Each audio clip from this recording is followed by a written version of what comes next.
Est-ce que vous vous souvenez de l'émission Fanzone? Pour ceux qui ne savent pas ce qu'est Fanzone, c'était une émission qui a, je pense, commencé dans mes souvenirs vers peut-être 2011-2012.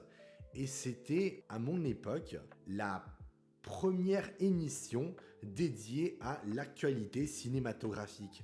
Plus, on va dire, plus dédiée pour un public, on va dire, un peu plus jeune. Et disons que Fanzone, ça a été vraiment la première émission qui parlait d'actualité cinématographique dans lequel, en fait, je me retrouvais, que j'avais envie de découvrir chaque semaine. Et voilà, c'était vraiment une super période pour moi, car du coup, voilà, c'est grâce à cette émission que tout simplement, je me maintenais dans l'actualité concernant les films. C'est grâce à ça que je me maintenais dans l'actualité cinématographique, voilà, dans laquelle je me tenais au courant.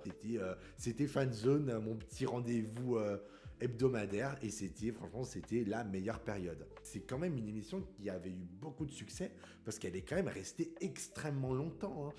Comme je vous l'ai dit, je pense qu'elle a commencé vers 2011-2012 et elle s'est arrêtée. Tu vois, la dernière vidéo, elle remonte à il y a 2 ans. Donc ouais, 2024, 2023, je pense. Par contre, moi, ça faisait quoi? Ça faisait plusieurs années que je regardais plus Fanzone, mais ça a quand même continué. Mais disons que vers la fin, c'était plus la même chose qu'au début. Ils ont changé pas mal de fois de présentateur, mais pour moi, le visage de l'émission Fanzone, ça restera toujours et à jamais la présentatrice Mathilde. Voilà, Mathilde restera à tout jamais le visage de l'émission de Fanzone. Alors je sais que s'il y en a qui regardaient Fanzone depuis pas longtemps, ils me diront ah non, moi c'était les derniers présentateurs et tout ça. Non, non.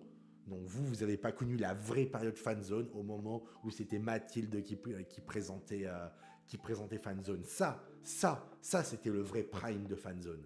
Voilà, c'était ce moment-là. On va retourner à la première saison de Fanzone et regarder de quoi on parlait à l'époque. Quelle était l'actualité cinématographique à l'époque de Fanzone, donc ça veut dire vers 2011-2012.